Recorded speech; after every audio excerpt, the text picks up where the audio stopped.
¿Tú te inscribiste para el curso de asistente de aula? Sí. Ya. ¿Tú tienes alguna formación previa? Nada. Ya, no importa. La idea sí es que vayas preguntando todas las dudas que tengas porque los módulos, algunos van a ser un poquito más complejos en el sentido de que no son conceptos que en general usamos. Por ejemplo, en psicología del desarrollo, en los trastornos del neurodesarrollo, son cosas que en general sabemos, pero no las nombramos con los nombres más técnicos, ¿ya? Así que la idea es que ya sea ahora que vamos a empezar normativa o en el transcurso de los módulos que vayas teniendo, trates de ir preguntando todo, ¿ya? Ok. Vamos a empezar, pasaste primero por el módulo de fundamentos de la educación, porque es fundamental que uno se contextualice, ¿ya?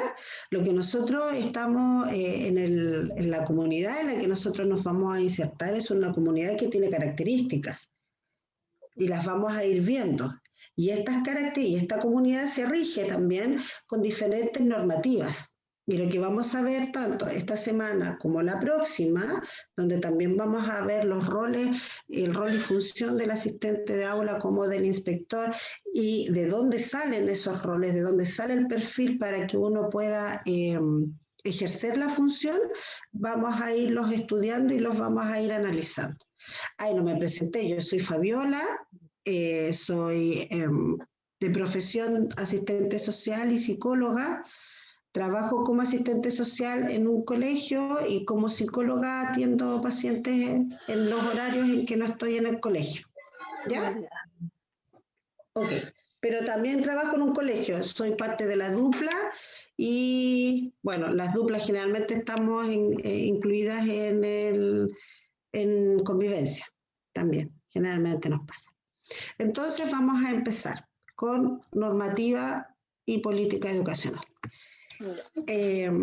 Vamos a contextualizar un poco de qué estamos hablando porque nuestra comunidad en la que nosotros no estamos insertos tiene características y la principal característica es que está compuesta principalmente por niños y jóvenes.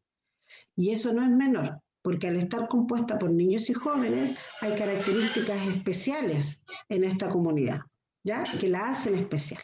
Entonces vamos a partir, esta semana vamos a estar bien enfocadas en lo que es la Convención de los Derechos del Niño y esta nueva mirada de los niños, del niño y adolescente, niño, niña y adolescente. ¿Ya? Surge esto a raíz de la Convención de los Derechos del Niño. ¿Qué ocurre en esta convención? Ocurre que anteriormente el niño no era visto como un sujeto. Cuando hablamos de sujeto, al menos en lo que es la parte legal, estamos hablando de una persona. ¿Ya? Entonces el niño no era visto como una persona, sino como como un ser humano en construcción, como un ser humano en camino a transformarse en una persona cuando fuese adulto. Y entonces los padres tenían incluso derechos sobre este niño. Antiguamente, ¿no es cierto?, se los pasaban a otras personas, los mandaban a trabajar jóvenes, tomaban la decisión de si estudiaba, quién no estudiaba, y otras cosas más que rayaban incluso en el maltrato o en el abuso. ¿Ya? Pero en el fondo era propiedad de los padres y los padres también a uno le decían, bueno, es mi hijo, yo sé lo que hago con él, cosa que al cambiar esta mirada nos vamos a dar cuenta de que no, se propone otra cosa. Tenemos otro paradigma ahora para ver al niño y al adolescente. Entonces se inicia un proceso en el cual con diferentes hitos se va empezando a colocar a esta persona que está en diferentes áreas, o sea, en diferentes momentos evolutivos de su vida, que puede estar en la niñez, en la preadolescencia o en la adolescencia, ¿no es cierto? Pero que es una persona y se le empieza a reconocer como tal. ¿Ya? Y al reconocerse como tal, entonces se dice, sí, lo que vamos a tener que hacer, porque lo reconocemos como persona, pero le reconocemos sus características especiales. porque él está en una etapa evolutiva diferente a la nuestra, que nosotros somos adultos, es como hablar, por ejemplo, del adulto mayor. Es adulto, pero también se destacan ciertas características diferentes de la adultez media en general. ¿Ya? Y en ese contexto es que surge esta convención, que está compuesta por 54 artículos, ¿ya? Pero que está regida principalmente por 4 principios. Y de esos principios salen estos 54 artículos que uno comúnmente conoce como los derechos del niño y generalmente de 10. A veces están redactados diferentes, pero básicamente son los mismos 10 de siempre, ¿ya? Pero para llegar a esos 10 pasamos por como ir unificando ciertas áreas dentro de la convención y fueron identificándose con ciertos artículos, con ciertos derechos, ¿ya? Pero son 54 lo que dice la convención. En el material de apoyo salen los links y sale el material para que lo revisen, ¿ya? Entonces, de estos 54 artículos, hay 4 pilares que sostienen esta convención. Uno de los pilares es la participación, que está más explícitamente en el artículo 12, ¿ya? Y que dice que los niños, niñas y adolescentes tienen derecho a ser consultados en todas aquellas materias que lo afecten. Ellos tienen derecho a dar su opinión, ¿no es cierto?, en todas aquellas decisiones que se tomen y que lo afecten directamente. Y aquí vamos a ir parando en cada principio como para ir bajándolo y contextualizándolo. Porque este principio principalmente a veces se malinterpreta, ¿ya? Especialmente, por ejemplo, en ciertas áreas.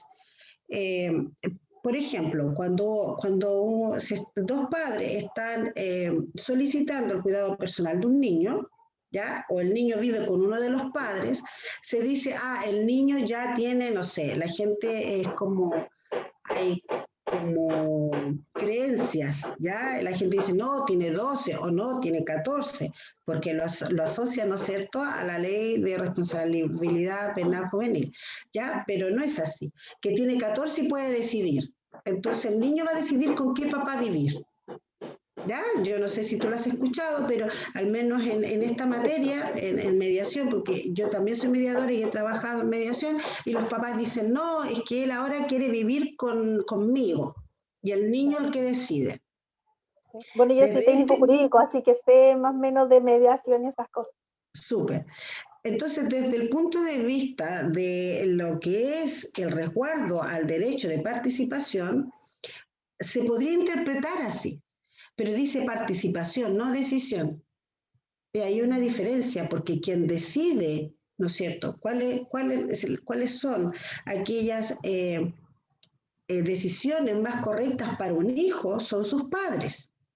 Sin embargo, lo que uno hace es pedirle la opinión y considerarla. Pero, por ejemplo, si un niño dice, yo me quiero ir a vivir con mi papá o con la mamá, con el padre que no viva, porque él es menos estricto, no lo obliga a hacer cosas, el niño tiene más libertad. Claro, el niño puede decidirlo porque dentro de su opinión él sería el mejor padre. Y estamos de acuerdo que como niño o adolescente, sí, probablemente. Sin embargo, ¿uno qué diría? El niño tiene que vivir con aquel padre que le dé un mayor sustento, que le dé, no hablo necesariamente económico, sino que le dé un bienestar tanto físico como mental, que le dé mayor seguridad, que tenga afianzados los vínculos, que tenga una vida un poco más ordenada. Pero uno lo escucha y uno le pregunta, pero no es él quien decide. Por ejemplo, cuando uno en el contexto escolar, y no es escolar, pero te lo voy a decir como lo que nos ha tocado, cuando ingresamos a alguna medida de protección por alguna vulneración grave de derechos, por ejemplo, un abuso sexual infantil, ¿ya? Así como nosotros lo abreviamos. Y va el niño porque la consejera técnica en general solicita que el niño vaya si es adolescente, para poder conversar. Y se le consulta si él quiere dar su opinión. Generalmente los niños dicen que no, pero el juez lo dice en la audiencia. Se le consultó al adolescente si quería dar su opinión, si quería participar, y dijo que no. Pero se le respetó su derecho a participación, porque lo que están discutiendo estos adultos son temas que tienen que ver con él. Si yo voy a cambiar, por ejemplo, a mi hijo de colegio, evidentemente que es un tema que tiene que ver con él, por lo tanto yo lo converso con él. Si me voy de vacaciones, si me cambio de casa, uno lo conversa.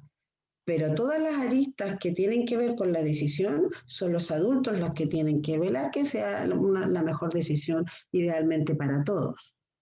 ¿Ya? Esa es la idea de participación.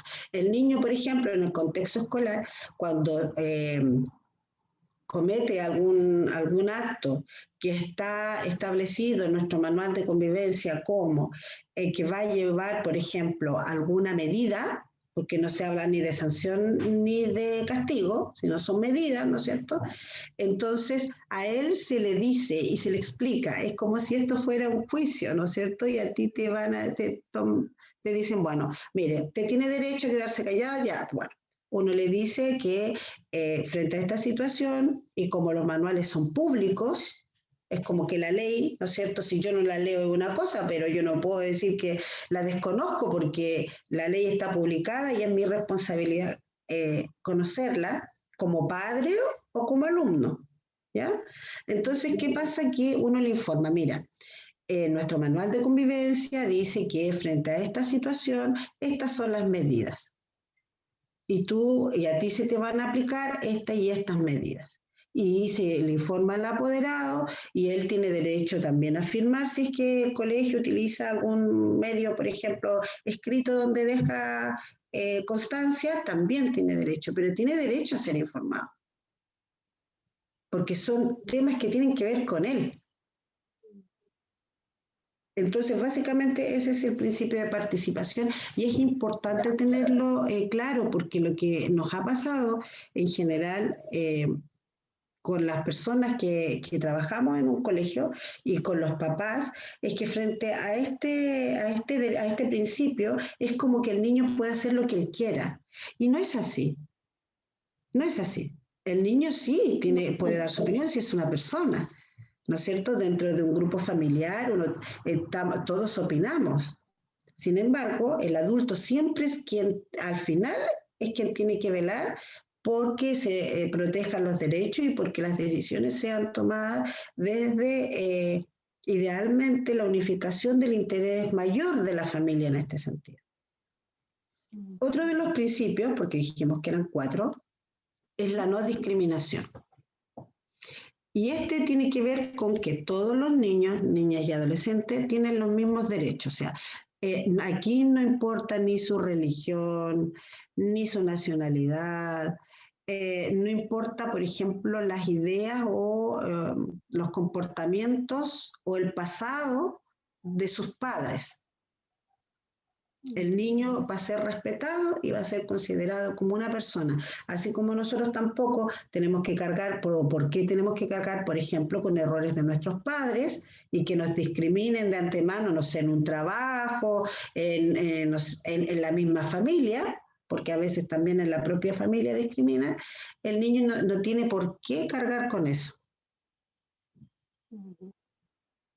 Ahí llevaríamos 2 principios. Otro de los principios es el derecho a la vida, la supervivencia y el desarrollo.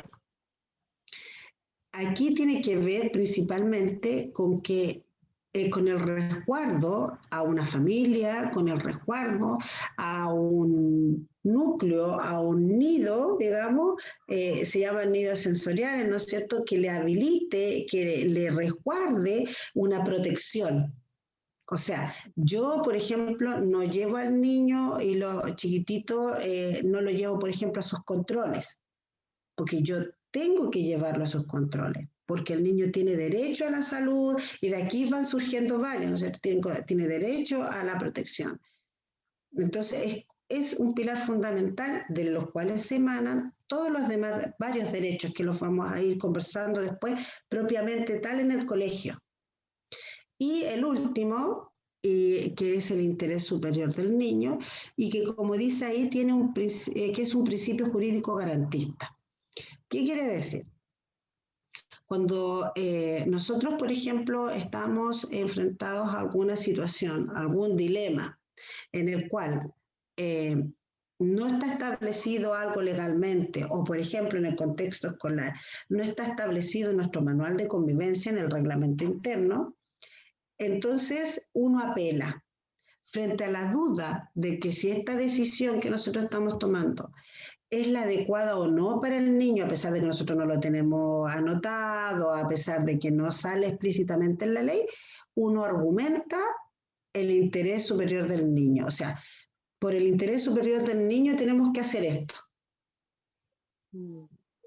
Es más, cuando, por ejemplo, tenemos, los principios no se superponen.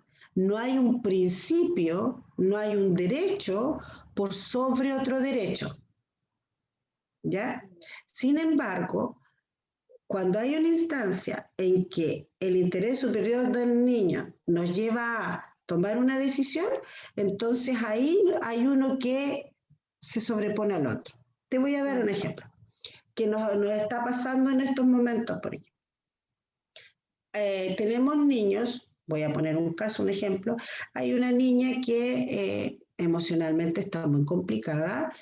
Ella estuvo internada todo un semestre por trastornos alimentarios, ¿no es cierto?, alimenticios, y emocionalmente ella no está bien, trató de suicidarse. Ya, ella es una adolescente. Frente a eso, uno dice, a ver, no, es que te tienes que meter a las clases virtuales. Es que, ¿por qué? Porque la educación es un derecho. Sí, la educación es un derecho. Pero aquí hay un derecho que es más urgente o que prima, que es el derecho a la salud.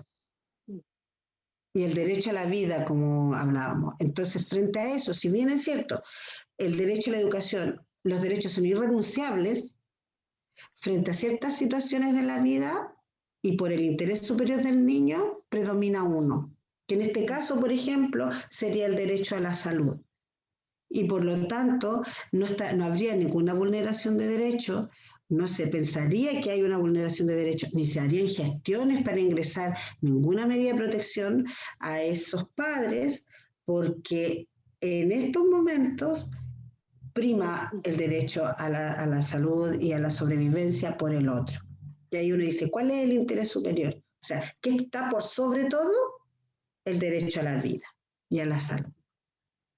¿Se entiende ahí? Sí, perfecto. Ya, súper. Porque eso es muy importante. Cuando nosotros, por ejemplo, especialmente en este contexto, por ejemplo, hay papás que dicen, no, yo prefiero que repita.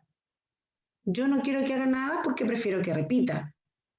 Entonces, cuando uno los entrevista, es ¿qué derecho habría, como para que hagas tú la reflexión, qué derecho habría más importante que la educación en esa situación, que se sobrepusiera al resguardo y a la protección que los padres tenemos que tener frente al derecho a la educación de los hijos?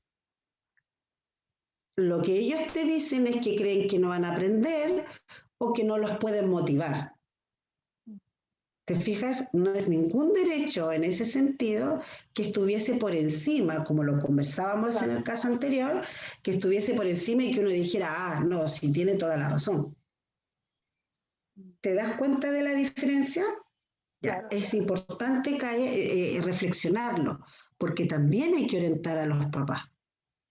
Los papás, como papás, desconocemos muchas cosas.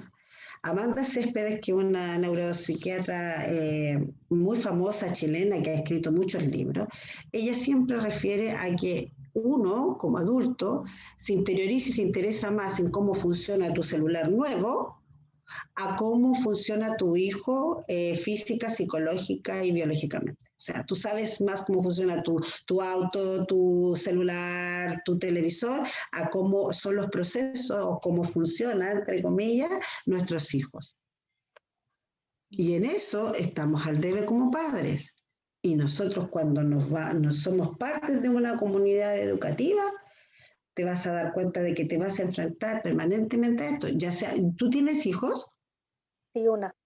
Ya, De como 20. apoderado, uno lo ve.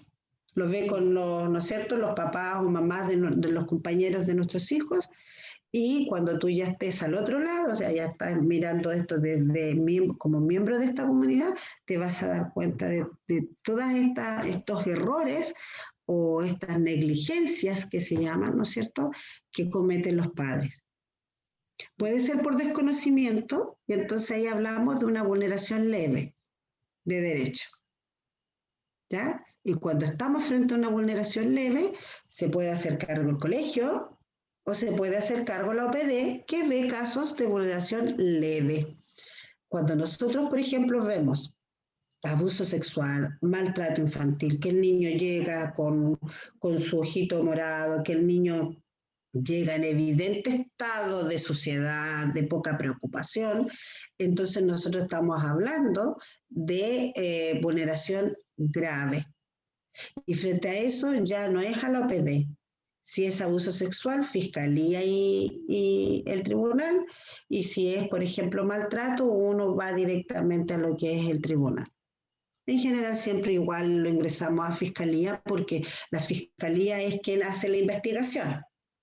¿Ya? El tribunal es quien resuelve, la fiscalía hace la investigación. ¿Ya? Pues es súper importante, porque también a veces nuestros manuales de convivencia, nuestros reglamentos internos adolecen de varios aspectos, especialmente los legales. Y si bien es cierto, muchos colegios están incluyendo dentro de su equipo a abogados, en el día a día muchas cosas no están escritas, las vamos haciendo nomás. Pero siempre es importante que nosotros, si bien es cierto, no andemos todos asustados, pero sí entendamos que hay un marco regulatorio que rige nuestro actuar dentro de una comunidad educativa, igual dentro de cualquier comunidad, todos tenemos normas y límites. Entonces aquí es lo que conversábamos. Pasó el niño y niño, niña y adolescente de una mirada de protección. Yo tengo que proteger a este ser indefenso que no tiene las competencias, que no sabe, que está en proceso de convertirse en persona, a un sujeto de derecho. Al reconocerlo como persona, en otra etapa de su desarrollo, pero persona, cambia todo. Porque entonces yo lo hago partícipe de las decisiones, yo como adulto directo, como el adulto responsable directo de ese niño o como un adulto parte de una comunidad, tengo la responsabilidad del resguardo y de velar porque se cumplan sus derechos. Porque él está pequeño, él no puede ir y decir, oye, me trataste mal. Si los niños en general, hay niños que lo dicen. Y ahí vamos, cuando hablemos después de las características del desarrollo, nos vamos a ir dando cuenta de que la norma no es que un niño a cierta edad tenga tales conductas agresivas. Y nos vamos a dar cuenta que tienen que ver también con el vínculo, con el apego, con la manera de haber sido criado, del aprendizaje por observación que se llama. Ya me comporto como mis padres se comportan o como en mi núcleo familiar nos comportamos. Si yo no pido permiso para pasar, el niño no va a pedir permiso en el colegio. Aun cuando sí tenemos niños un poquito más grandecitos, que ellos tienen un comportamiento en el colegio, logran adaptarse y asumir ciertas normas, y en la casa, sabiendo que hay otros comportamientos, se adaptan a ese comportamiento. Pero no es fácil para ellos. No es fácil. Y uno, por ejemplo, lo ha visto cuando ha conversado con algún pequeño. Te voy a dar un ejemplo que es como extremo, pero que te va a pasar porque estamos en una comunidad donde el consumo de droga y alcohol es parte del día a día. No es novedad. Tenemos niños muy pequeños que ingresan de manera, te diría, hasta con conductas muy riesgosas al consumo de droga y alcohol. Muy pequeño. O sea, podemos encontrar niños de 12, 13 años que llevan 2 o 3 años consumiendo y que por lo tanto sí ya presentan grados de adicción. Y vivimos, ¿tú eres de aquí de Quintero? Sí. Ya, importante, porque a veces uno, por ejemplo, no sé, va al centro, compra, pasa nomás, porque la vida en el centro no es como parte de la vida de uno, o a lo más en la noche cuando uno podía salir. Pero en las plazas y en todos esos sectores están nuestros niños, consumiendo principalmente clonazepam, que es desgraciadamente la droga que están consumiendo.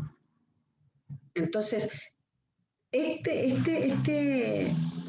situación, si lo están consumiendo, es que si lo estamos viendo en los niños, lo estamos viendo generalmente también en los padres. Entonces hay niños que dicen, no, si yo sé, mis papás venden droga, pero yo sé que es malo. Pero te fijas, tiene una dualidad. En el colegio se comporta de una manera y asume y entiende los valores que uno le está entregando, pero en su casa él sabe que la cosa es diferente. Y son problemáticas que están en nuestros colegios. Yo participo de las mesas comunales donde van los colegios, Chile Crece y toda la red, y lo que conversamos está dentro de nuestros colegios. No es una novedad. ¿Ya? No son excepciones, desgraciadamente. Entonces, como esta persona, en una etapa de su desarrollo especial, no puede defenderse solo, no puede ir y exigir, no va a ir a decir al juez, yo quiero que usted me atienda porque mis padres, al menos no aquí, ¿no es cierto? Porque mis padres me vulneran. No lo va a hacer un niño, necesita un adulto, ¿no es cierto?, que sea su representante. Y ese papel lo ejercemos los padres o el adulto que esté a cargo de ese niño. ¿Ya? Entonces, ¿qué pasa en nuestro país? Bueno, Chile, los derechos del niño son convenciones que se les proponen a los países adscribirse, o sea, sumarse y adecuar toda su normativa de acuerdo a lo que se plantea ahí. Los países pueden o no aceptar esa propuesta, ¿ya? Porque hay países en nuestro planeta Tierra en los cuales evidentemente que no están adscritos y que uno dice, pero ¿cómo puede pasar esto? ¿Como una niña de 9 años se puede casar? ¿Cómo? Bueno, esos países no están adscritos a la Convención de los Derechos del Niño, pero el nuestro sí. Ya en el 1990 asumió lo que significa aceptar este nuevo paradigma y aceptar esta nueva realidad.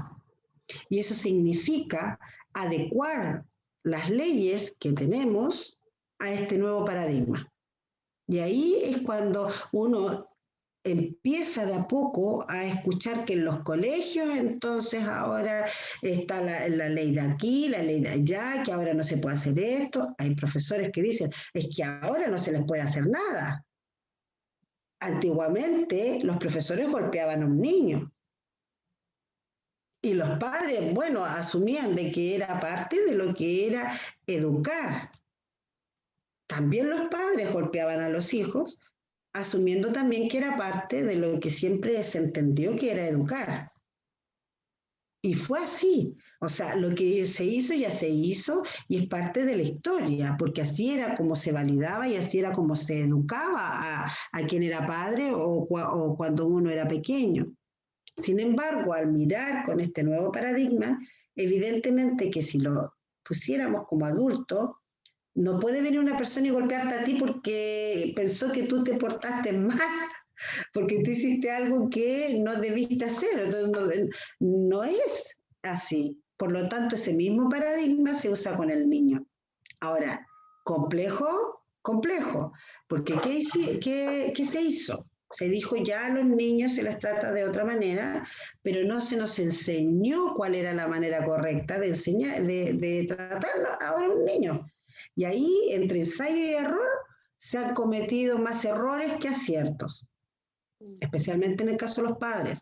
Porque ¿qué dice uno? Es que ahora ya no le puedo ni pegar. Sí, por ejemplo, sí, le dio un palmazo, pero es que se estaba portando muy mal. Pero yo no soy mala madre.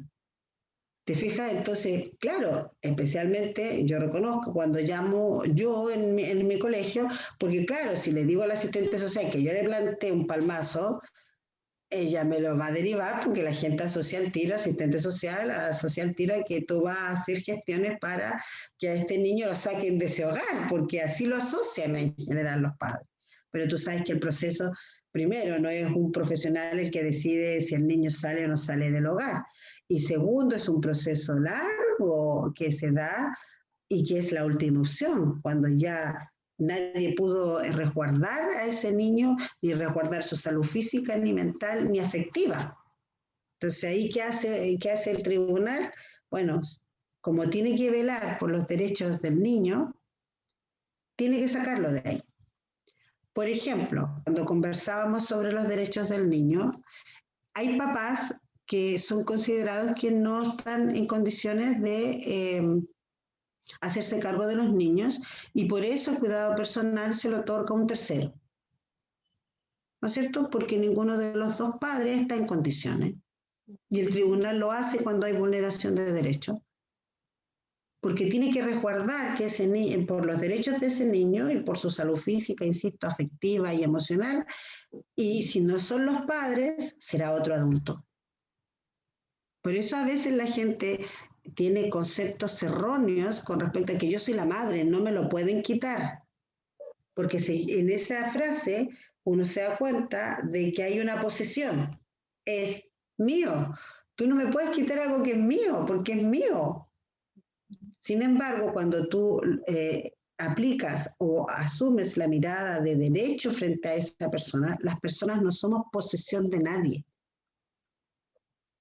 Por lo tanto, un niño no es mío, es mi responsabilidad y es mi derecho educarlo, ¿no es cierto?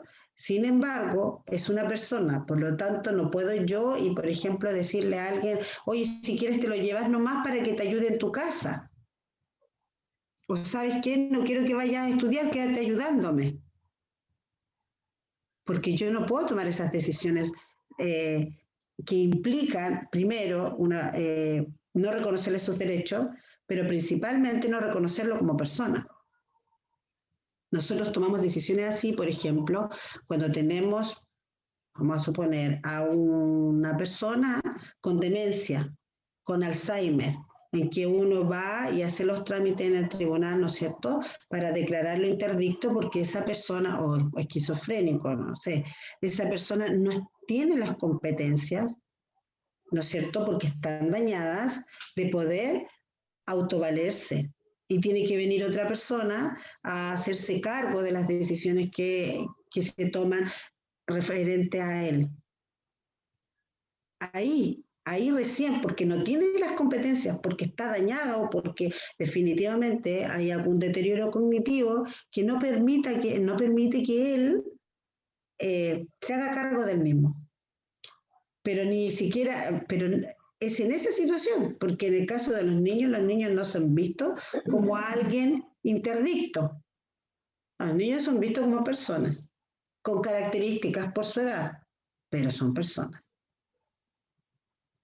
Entonces, Chile al aceptar, al ratificar, ¿no es cierto?, la convención, tuvo que adecuar las normativas y tuvimos que adecuar también ciertas maneras de actuar. Y esas maneras de actuar es en todos los ámbitos en que el niño se desarrolla. En la familia, porque la familia dejó de ser, por ejemplo, ese espacio íntimo donde pasaban cosas y el resto veía, pero no opinaba. Niños golpeados, por ejemplo, niños con algún tipo de deficiencia intelectual que los tenían escondidos, que no los mandaban al colegio, ¿verdad? Todas esas situaciones que antes se ocultaban y que uno podía saber que eso estaba pasando, pero que uno no se metía porque era privado, deja de ser privado.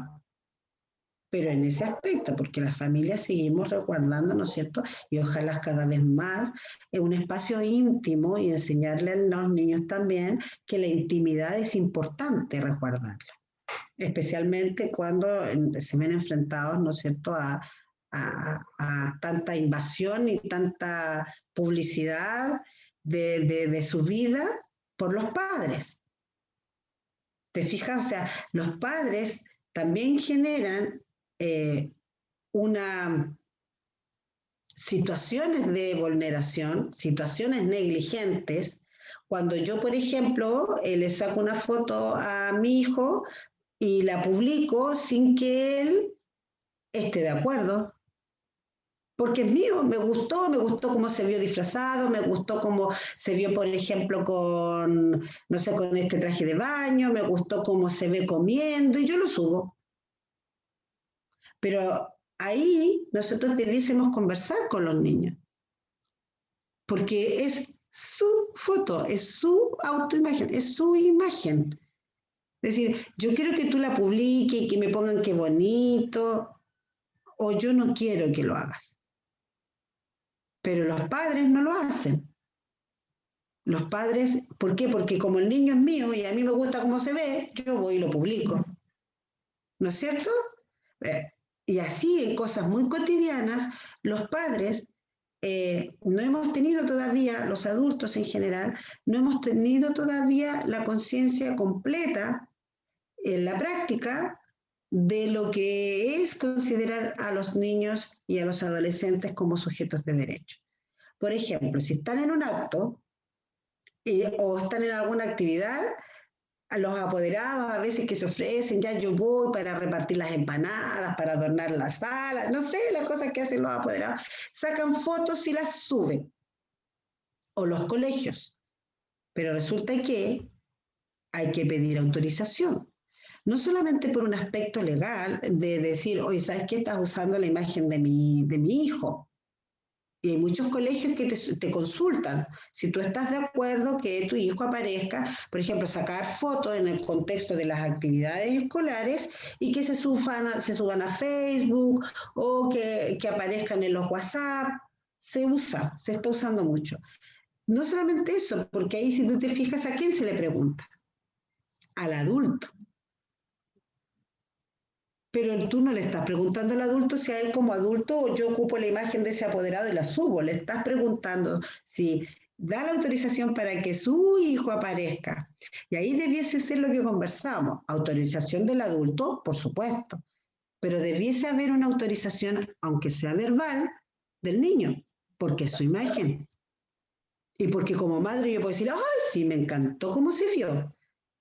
Pero desde lo que piense, considere que hasta es humillante que haya salido, no sé, comiendo y que se le haya chorreado la mayonesa, por ejemplo, no lo sé.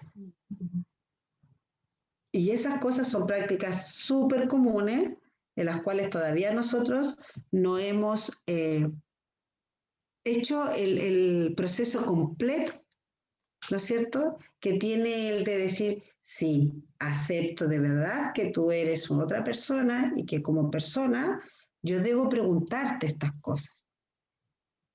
Así que hay que estar atento, hay que estar educando también. Hay que educarnos nosotros también, porque a lo mejor uno puede decir, chuta, yo nunca pensé que de verdad, eh, cuando subo fotos de mi hijo o de mi hija, yo no encuentro que sean tan lindos, nunca le pregunté. Hay niños que te van a decir, sí, me gusta, pero hay otros que te van a decir, no me gusta. Es más, hay muchos estudios que se han hecho así como en vivo, que entrevistan a los hijos de cierta edad, generalmente como de 9, ya acercándose a la preadolescencia principalmente, en el cual no les preguntan y a la mayoría no les gusta.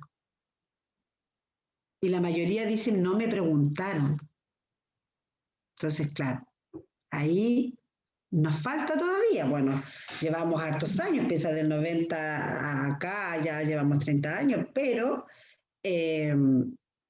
estamos en eso.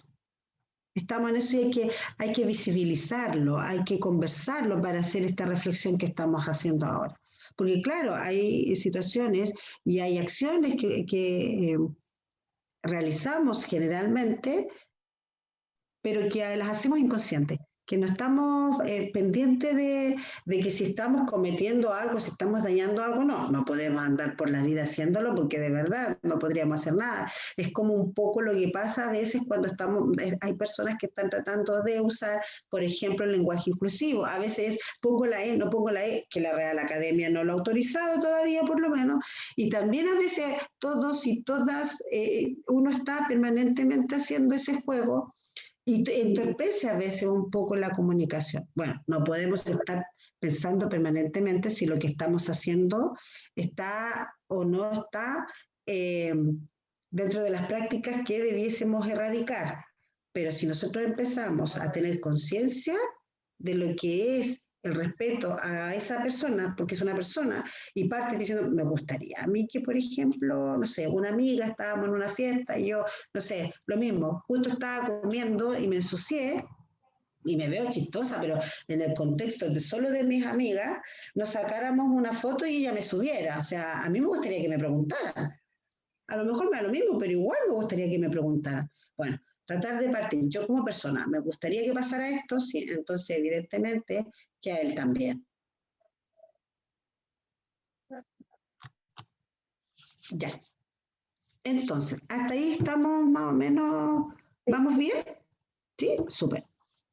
Súper importante porque lo que le da sustento a la normativa, lo que le da sustento a esta nueva mirada, es este paradigma en el cual el niño pasó de ser una cosa, ya un objeto de posesión de un adulto, a un sujeto, o sea, una persona que tiene derechos, ya como todos.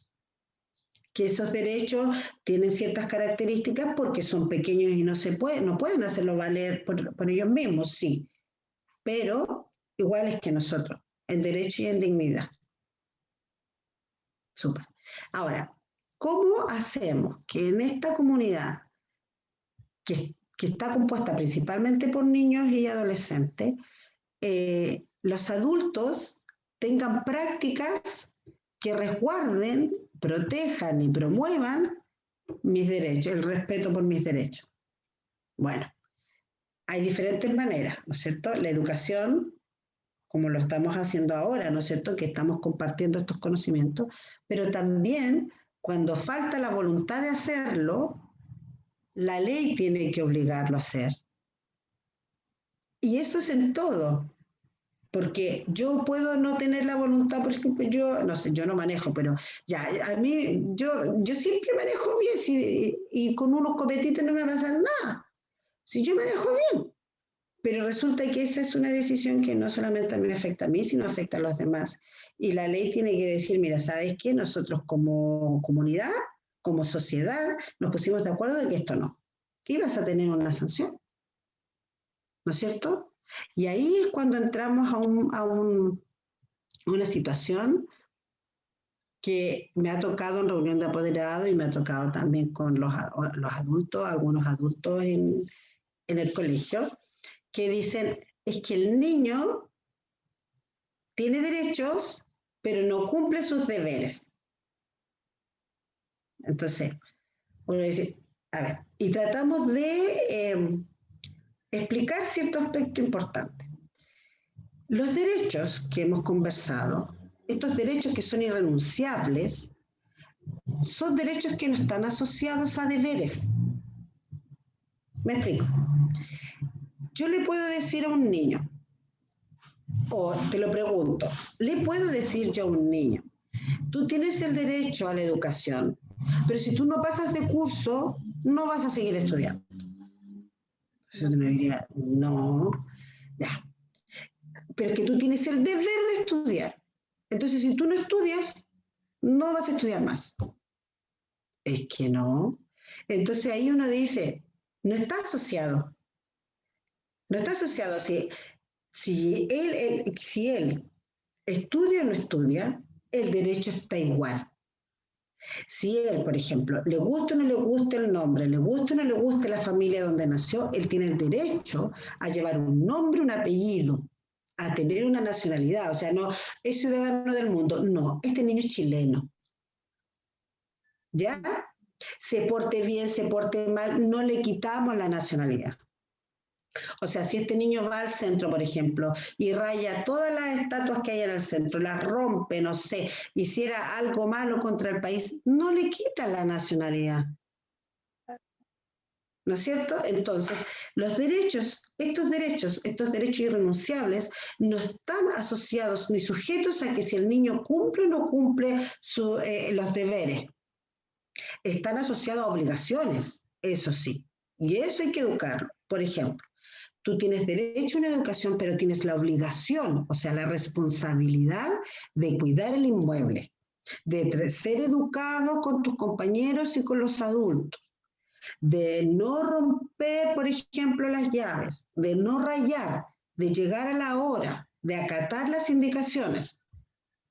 Tienes la responsabilidad de asumirla. Pero si no las cumple, en esta comunidad educativa a lo mejor vamos a tener complicaciones, pero tiene todo el derecho a irse a otra si no le gusta esa, si no le gusta este colegio, por ejemplo. Es que es muy exigente, bueno, tiene todo el derecho a irse a otro. No se le va a quitar el derecho a educación, pero sí se demarcan las responsabilidades que hay asociadas, y eso hay que educarlo, porque en eso los adultos quedan un poquito al debe. Nos preocupamos mucho de los derechos y no estamos explicándole a nuestros niños y adolescentes las responsabilidades que hay detrás de cada derecho. Pero y eso es una educación ética y moral, digamos. Estoy obviando la religión, estoy hablando de los valores que uno le entrega como papá, o sea, una vez se le decía, no se le contesta, no sé, o sea, no se le grita a los adultos. Es que no se le grita ni a los adultos ni a un compañero. Porque al decir no se le grita a los adultos pone a este ser, ¿no es cierto?, que está por debajo y que debe respeto. Le debe respeto a todos, adultos y compañeros y Y pares. tal vez por eso existe tanto el bullying, Sí, porque el niño más grande o más corpulento, qué sé yo, cree que puede gritar o pegar a un niño que es más pequeño o que se ve inferior a él, y porque tú, uno le ha enseñado siempre que no se le grita a los mayores, que no se le contesta a los mayores, pero como dice usted, al niño que es más pequeño tampoco se le grita, tampoco se le contesta por el hecho de que sea más pequeño. exacto. Y es más, tú tocas un tema súper importante porque cuando uno conversa con los niños o con los adolescentes, ellos no son conscientes de que ellos también, siendo niños o adolescentes, pueden vulnerar el derecho de otro par. Claro. Entienden que solamente un adulto podría, ¿no es cierto?, no proteger o hacer acciones que vayan en contra del resguardo de mis derechos, pero un par también lo puede hacer. Y por eso hay que educarlo. Pero, por ejemplo, porque un niño agrede a un compañero permanentemente, porque el bullying o el acoso tiene que ser situaciones de acoso propiamente tal permanentes. Un solo evento no es acoso, ¿ya? Pero el que haga eso y que nuestro colegio, por ejemplo, diga en nuestro reglamento interno de que esta y esta situación son, por ejemplo, una de las medidas sería la expulsión, o sea, que el niño se fuera del colegio, y si el niño evidentemente es sacado, efectivamente sacado del colegio, él no fue responsable, ¿no es cierto?, con el ejercicio de su derecho. Pero el niño puede, porque eso no lo inhabilita, para buscar otro colegio y seguir, ¿no es cierto?, ejerciendo su derecho a la educación. Y ahí a veces topamos, porque muchas veces nuestros reglamentos internos no están bien hechos.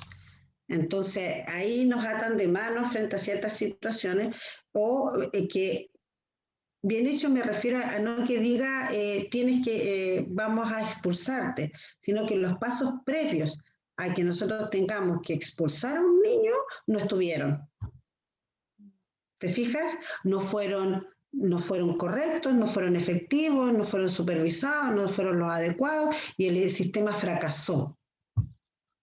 y a fracasar todo nuestro sistema dentro del reglamento interno, lo que nos queda ahora, por ejemplo, es caducar la matrícula, o sea que el niño tú no lo expulsas, pero el próximo año no puede matricularse en el colegio, o la expulsión, por ejemplo, que son eventos ya es lo último, porque en el fondo la idea nunca es que un niño sea expulsado, porque entonces fallaron todos los mecanismos que establecimos antes para ayudar, y ayudar no solamente al niño, sino también a esta familia, que a veces la familia está tan dañada o está tan distorsionada sus roles o su mirada de lo que es ser padre o madre o abuelito, ¿no es cierto? O hermano mayor, que dañan la vida de este niño y hacen que se comporte de manera agresiva, que no se adapte a la sociedad que solicita, ¿no es cierto?,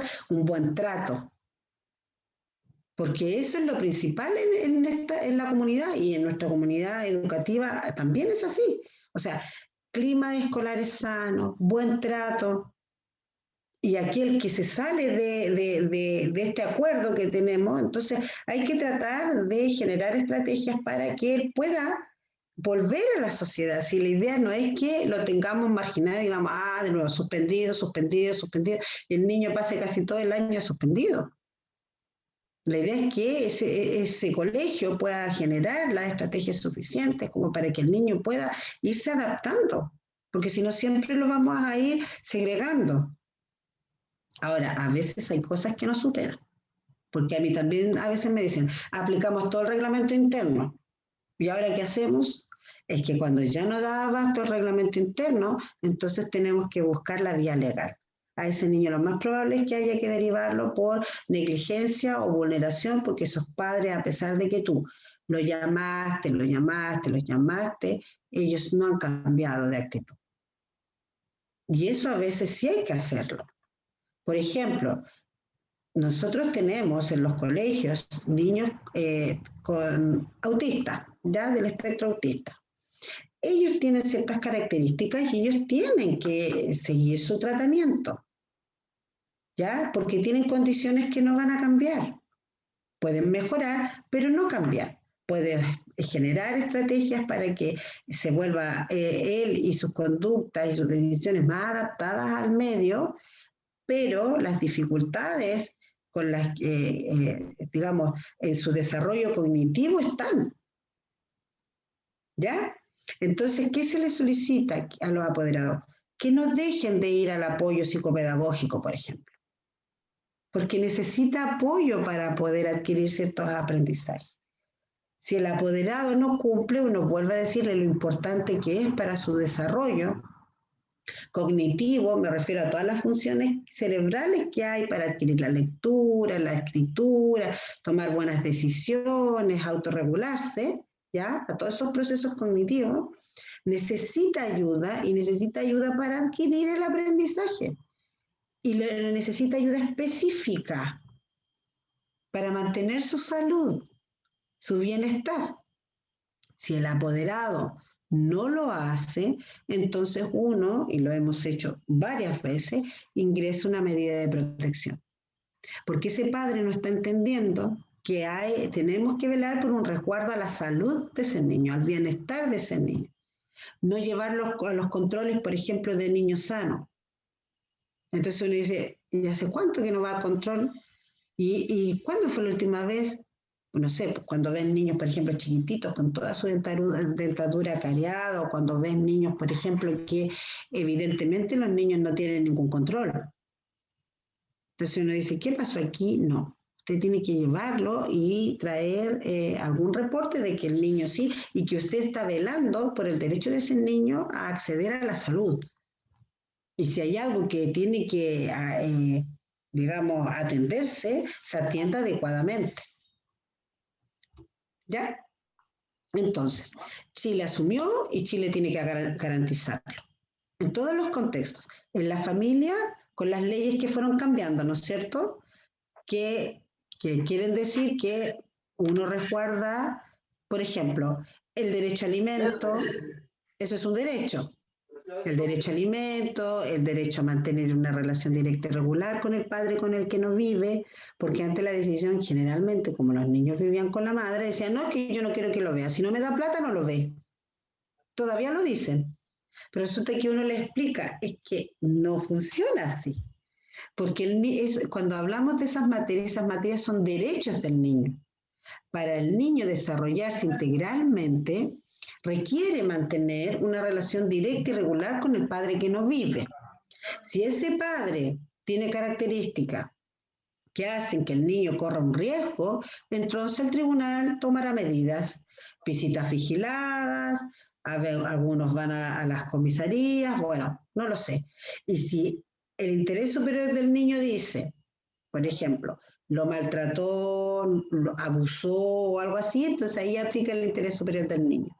Y dice que si bien es cierto el niño tiene derecho a mantener una relación directa y regular con aquel padre con el que no vive, frente a las características, ¿no es cierto?, que tiene este padre, el interés superior del niño se aplica y entonces se le niega las visitas.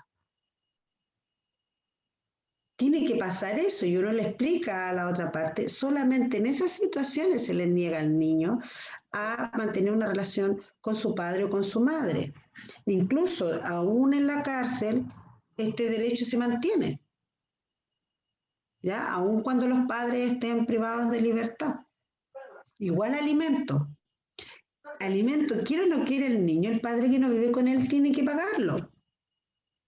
Pero a veces hay, en este caso voy a dar el ejemplo que más se da el de las mamás que dicen, no, yo no quiero plata de él. Espectacular, pero la plata no es para ella porque no es su derecho el que se resguarda. Entonces uno que le propone, ábrale una cuenta y que deposite el caballero siempre en esa cuenta. Usted no ocupe ese dinero si no quiere, pero ese dinero es de su hijo. ¿Te fijas? Si así uno va diciendo, entonces claro, y en cada cosa que se va aplicando, uno va asumiendo y las leyes se fueron adecuando a esta mirada de sujeto de derecho. Eso, por ejemplo, te doy algunos ejemplos de lo que es en el contexto familiar. Entonces, en el contexto escolar también tienen que adecuarse. Ya no es el adulto que, por ejemplo, ¿puedo ir al baño? No, te quedas sin ir al baño. Y todas hemos estado en situaciones que necesitamos ir al baño y si alguien nos dijera no puede decir, ¿qué? O sea, y eso que uno como adulto tiene mayor poder de control. Entonces, ¿qué haces tú ahí? Ahora, estamos claros de que después se utiliza, ¿no es cierto? De manera en que en general cuando una vez es adolescente puede salir y uno sale a puro darse vuelta porque está aburrido en la sala. ¿Ya? Pero ahí es cuando tenemos que educar las responsabilidades, ¿te fijas? O sea, no le quito el derecho, le educo la responsabilidad, que es otra cosa, y que es lo que va a ayudar a que después él, cuando tome decisiones, sea niño, adolescente o adulto, tome decisiones desde un punto de vista de las consecuencias que puede generar mi conducta para mí y para los demás. Y ese es un pilar súper fundamental del aprendizaje socioemocional, que es lo que ahora se habla mucho y que se quiere incluir y que se plantea, porque el Ministerio ya plantea que hay que ir incluyendo en los colegios. Entonces, entramos a lo que es propiamente tal la normativa dentro de los establecimientos educacionales. Está la ley de inclusión, la 20.845, ¿ya? Que es esta ley que termina, digamos, con la discriminación en la selección de los niños a los colegios, porque evidentemente yo no puedo decir, es como que tú quisieras entrar a un trabajo y te digan, no, ¿sabes qué? Porque tú eres católica, no puedes entrar, o porque no eres católica, no puedes entrar aquí. Pero si reúno las mismas competencias, sí, pero no. No eres católica, así que no eres parte nuestra, así que no. Entonces, ¿qué? Termina con las selecciones y se hace este sistema, ¿no es cierto?, en que a través de la plataforma tú postulas a los colegios y los colegios no tienen ninguna posibilidad de hacer selección, porque el sistema, o sea, empieza a andar y, si hay cupo, porque los colegios informan en cierto momento del año cuántos cupos tienen. Por ejemplo, ya, para primero básico tenemos 10 cupos. Y si esta persona está dentro de los 10, tú no puedes decirle que no. Entra nomás. Y así, para ir mezclando, ¿no es cierto?, nuestras comunidades y no hacerlas tan características de cierto perfil o de cierta idea que tenga el colegio.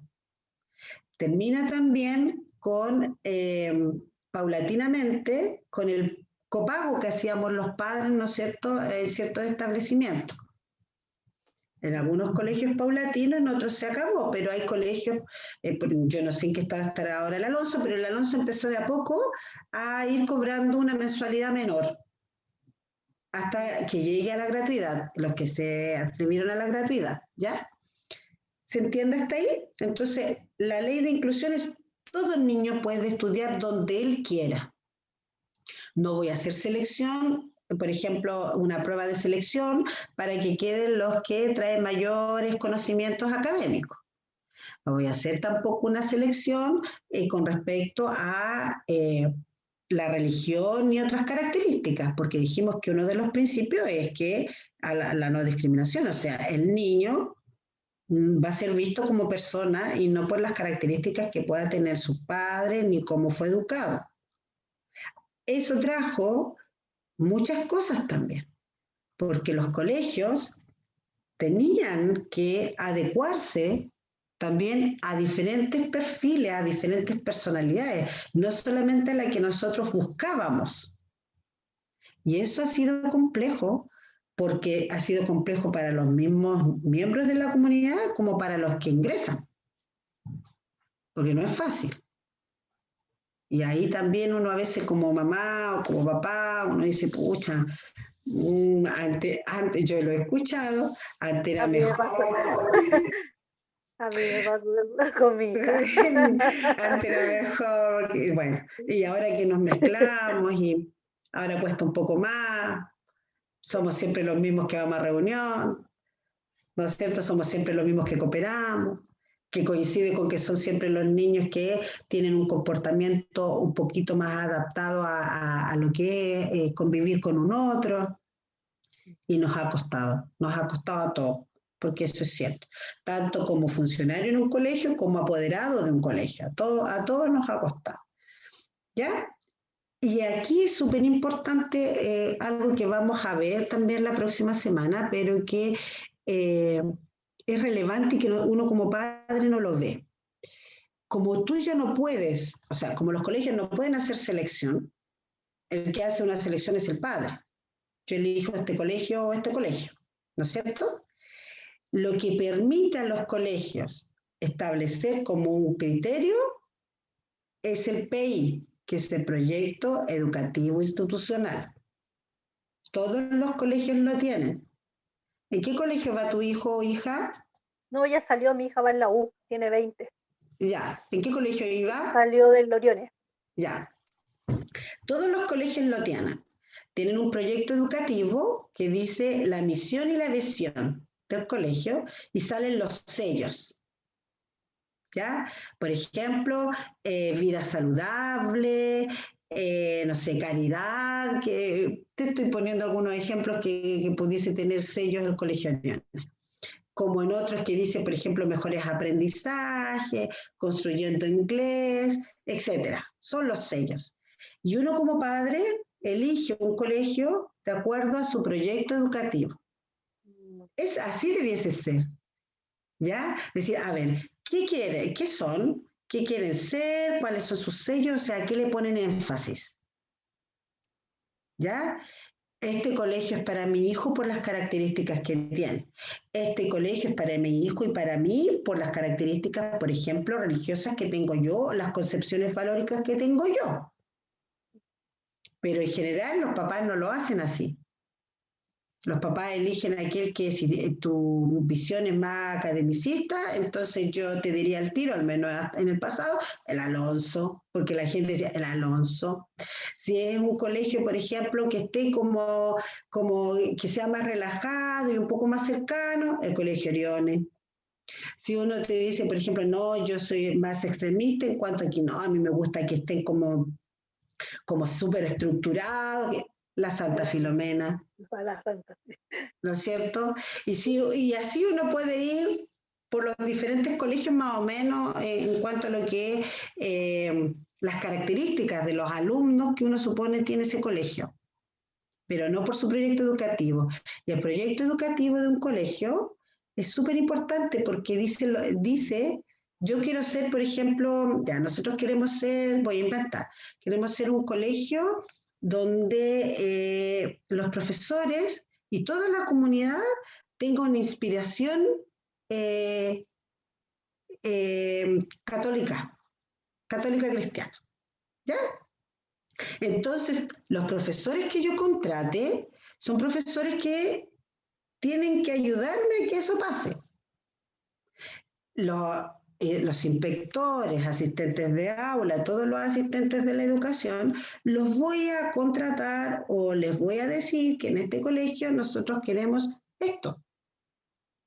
Entonces es el proyecto educativo el que hace la bajada de toda la personalidad que va a tener el colegio y de todo el perfil que va a tener los funcionarios de ese colegio. Entonces en ese proyecto educativo, por ejemplo, puede decir, como hay algunos que tienen una visión más academicista, por lo tanto, por ejemplo, todas las asistentes de aula van a ser técnicos en párvulo.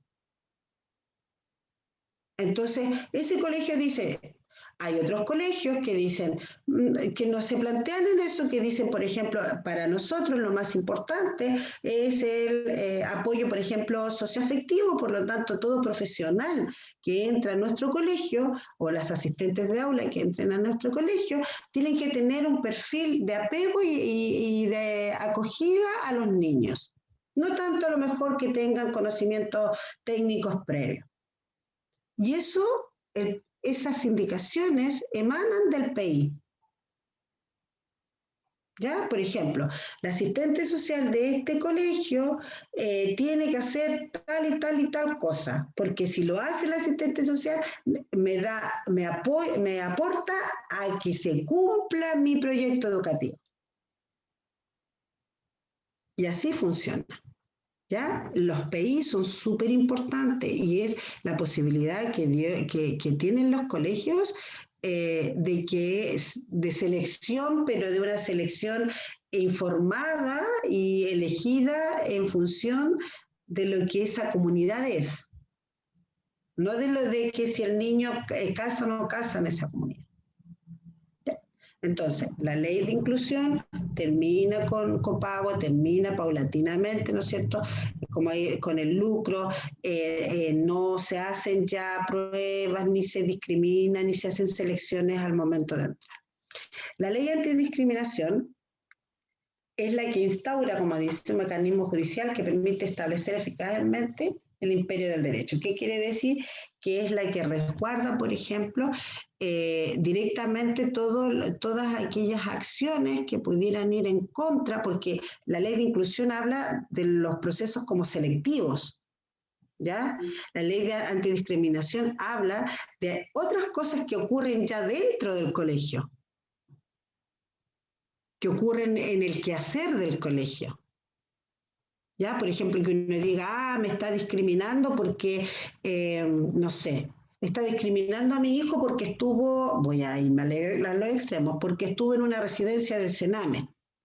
Está discriminando a mi hijo porque él, por ejemplo, repitió. ¿Ya? Tiene que ver con el quehacer propio de esta comunidad. Y de ahí, por ejemplo, sale también la ley, cuando hablamos la ley de violencia. ¿Por qué? Porque esta ley resguarda que se protejan los derechos del niño y que no se le discrimine como en el quehacer propio. porque lo hacemos muchas veces. Por ejemplo, ya, sale de la sala. Tú no puedes. No se puede dejar un niño solo en la sala, o sea, solo en el patio. Ya no se puede. Y hay colegios en los cuales tú ves que hay niños solo en el patio. Porque ¿qué adulto lo auxilia? ¿Qué adulto lo protege? Del mismo incluso, porque cuando tú tienes niños chiquitos o niños que no han sido muy educados en el proceso paulatino de ir adquiriendo responsabilidades, como lo hemos conversado, el niño va a ser puro instinto. Entonces hay niños que se escapan, que se suben a los árboles, que se ponen a jugar con cosas que pudiesen ser peligrosas y no hay ningún adulto que lo proteja. Por eso a los niños tú no los puedes dejar solo en el patio. O sea, si el niño se considera que por alguna situación el niño debiese salir de la sala, tú tienes que llevarlo a inspectoría, donde hay un adulto que lo va a ver. Hay mucha gente, y se da en muchos colegios, que lo llevan al CRA. ¿Tú sabes lo que es el CRA? No. La biblioteca. Lo que pasa es que ahora se llama CRA porque a la biblioteca uno iba a buscar un libro y hacer una tarea. El CRA ahora es un espacio donde hay juegos, donde no solo hay libros, sino también hay computador. Es más interactivo, ¿ya? Y se llama CRA. Entonces, muchas veces mandan a los niños al CRA y ahí, como hay un adulto que es el bibliotecario, te voy a decir así, pero es el encargado del CRA, basta, porque la idea que uno tiene es si un niño y un adulto, pero ese adulto está haciendo su pega. Ese adulto está atendiendo a otros niños que van a solicitar ayuda o asesoría. Por lo tanto, no es el adulto que debiese estar responsable de ese niño, pero eso pasa muchísimo. Ya, te portaste mal, lleva una guía y te fuiste al CRA. Y se da en muchos colegios. Entonces tú dices, pero ¿cómo? ¿Tú te das cuenta de lo que eso significa? Primero, ¿para qué le pasas una guía? Nadie está acompañando a ese niño en su proceso de aprendizaje. Nadie. El niño no va a ir solito, si no se puede autorregular adentro de la sala, el niño no va a ir solito a hacer su tarea en el CRA, donde hay libros, juegos, videos. No lo va a hacer. Y la verdad es que la persona del CRA no ha generado, no siempre, a veces sí, pero no ha generado el lazo, el apego, el que te lleva también a considerar al otro, como para decirte que el profe sí lo ha hecho. O sea, el profe tiene una pega ya hecha con ese niño. ¿Cuál es la pega hecha con el del CRA? Ahora, idealmente sí, porque todos somos parte de esta comunidad, pero de una comunidad de 1.200, ¿tú crees que el del CRA, los conoce a todos, o tiene para manejar todas las conductas? Si no lo tuvo el profe que lo sacó de la sala, nos va a tener una persona que está ejerciendo y la tienen ahí para ejercer otra función, y ahí A vienen lo mejor, muchos problemas. a lo mejor debiese existir una sala de, no sé si se puede llamar de castigo, pero a la que lleguen todos los niños de todos los cursos castigados y que tengan, no sé, un asistente o un profesor, alguien que los cuide. Bueno, pueden estar dentro de las medidas, por ejemplo, recuerda que no se usa castigo, la palabra castigo no se usa, se usan medidas. Puede estar dentro de las medidas que tenga el colegio establecido en su reglamento interno.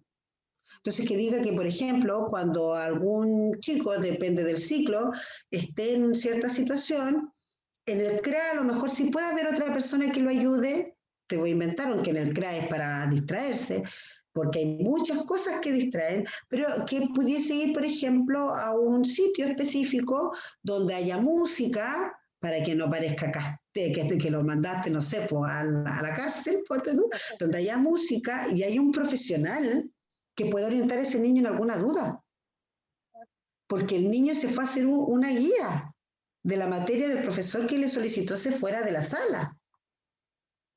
Entonces, si el niño tiene una duda, ¿quién lo ayuda?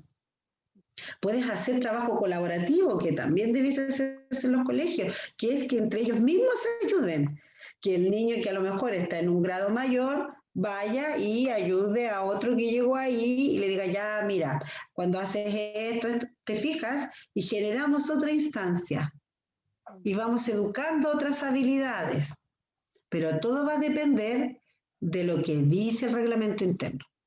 Si el reglamento interno no tiene estipulado, por ejemplo, establecido, que el profesor, que un niño cuando se porta, tiene una conducta que no es la adecuada para la clase, tú lo sacas de la clase, sí, y hay otra cosa que se hace después, por ejemplo, va al CRA o puede ir, no sé, a hacer un servicio a un curso menor, no lo sé, tú no puedes hacerlo porque ese niño puede argumentar discriminación y puede argumentar que tú tuviste una acción que iba en contra, ¿no es cierto?, de su derecho, que es mantener la educación, o sea, mantenerse dentro de la sala, que es cuando le están enseñando, ¿no es cierto?, le están entregando algún tipo de aprendizaje. Si tú lo sacas, no sé si te fijas en la figura, tú lo sacas y el niño en ese momento, tú le impides ejercer ese derecho, pero tienes que suplirlo. Ya sea que aprenda otras cosas, por ejemplo, que vaya y haga un servicio y aprenda, por ejemplo, ahí el respeto, la autorregulación, etcétera, porque puedes hacerlo, ¿no es cierto? Entonces dices, ya, cuando tú tienes estos comportamientos, entonces lo que viene es, como no te puedes autorregular, vamos a buscar una actividad que te ayude a autorregularte. Y vayas, no sé, a acompañar a la tía del jardín, a recortar, a jugar con los niños, no sé, pero cosas que estén establecidas. Si no está establecido, sonamos. Por eso es complejo, porque los reglamentos tienen que irse adecuando. O sea, ahora nuestros reglamentos tienen que adecuarse también a esta nueva realidad, que es la del uso constante, por ejemplo, de mascarilla, y qué va a pasar si un compañero le saca la mascarilla al otro, qué va a pasar si un niño llega sin mascarilla. ¿Te fijas? Es dinámico. Los reglamentos internos tienen que irse actualizando y eso es importante. Tenemos una ley que es la 21.013, que es la ley de maltrato infantil. Y tiene tiene algunos aspectos bien importantes esta ley, que hizo algunas modificaciones hace un tiempo. Sanciona el maltrato infantil corporal, ¿ya? Sin exigencia de resultado de lesiones. Antiguamente, por ejemplo, cuando un niño era maltratado, igual se van a constatar lesiones. Sí, uno lo hace igual en el colegio. Pero si el niño relata, por ejemplo, que lo golpean, no necesariamente tiene que constatar lesiones, no necesariamente tiene que tener moretones, por decirlo de alguna manera, para que sea constitutivo de delito, como era antiguamente. ¿No es cierto? Que tenías que ir con el chichón, con el moretón, no sé, con la marca de un correazo, tenías que tener evidencias de que hubo un golpe. Aquí la modificación que se hizo es que no necesariamente cuando hay algún maltrato corporal tiene que estar la marca. Eso básicamente. Otro aspecto que es la figura agravada del maltrato corporal realizado por una persona con deber especial de cuidado.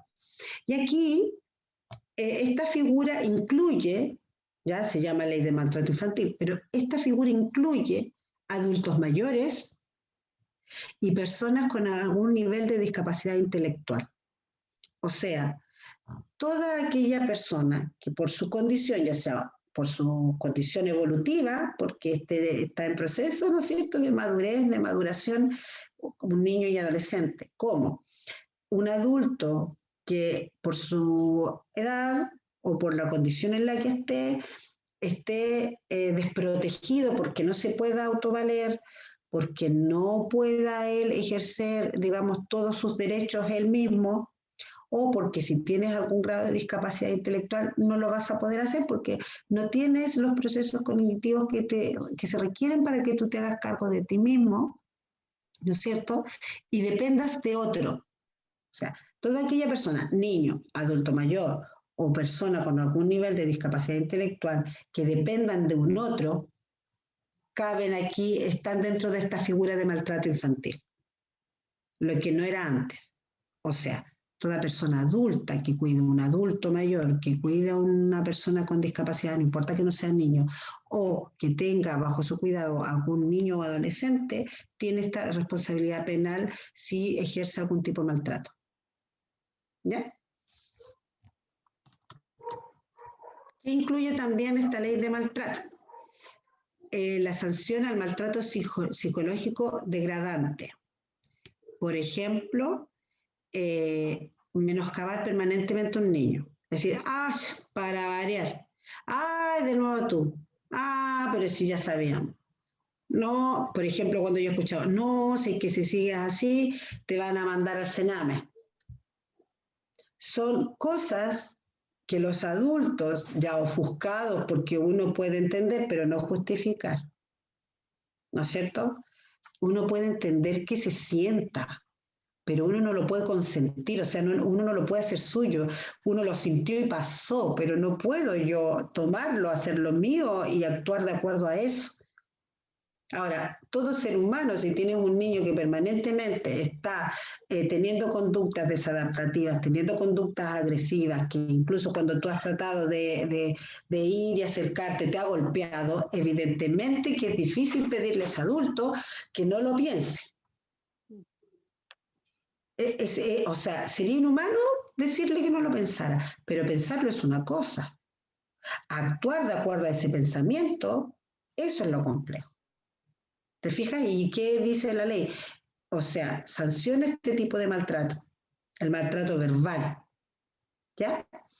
Y inhabilita para ejercer empleos, oficios o profesiones a personas que hayan estado involucrados directo o indirectamente en, digamos, maltrato o en violencia intrafamiliar. ¿Ya? Y por eso cuando uno trabaja en un colegio te piden un certificado en el que tú demuestres, porque ¿qué pasa también? O sea, yo puedo haber estado involucrada en alguna situación de maltrato, pero que si no hubo un juicio y no se estableció alguna sanción, no me va a aparecer en el certificado. Aparecen solamente aquellas causas en las cuales, por ejemplo, si yo fui culpable y tuve que cumplir alguna pena, digamos. Las otras cosas que yo pude haber pasado y me fui del colegio o me dijeron váyase para no echarlo y no ensuciarle los papeles, esas cosas no aparecen en el certificado que a uno le pide. ¿Ya? Y aquí estos tres aspectos son pero fundamentales porque nos incluyen a todos. En el Código Procesal Penal hay tres artículos que son fundamentales a tomar en cuenta. El artículo 175 habla de la denuncia obligatoria. ¿Qué quiere decir? Que si nosotros establece si quienes, directores, inspectores, profesores, en un colegio en general, en el reglamento interno, se establece, por ejemplo, la figura de quienes hacen las denuncias. Por ejemplo, el director, el encargado de convivencia y el inspector general, quienes hacen la denuncia a través de una medida de protección al Ministerio Público y al tribunal. ¿Ya? Sin embargo, la obligatoriedad de denunciar es de todo adulto ser humano en Chile.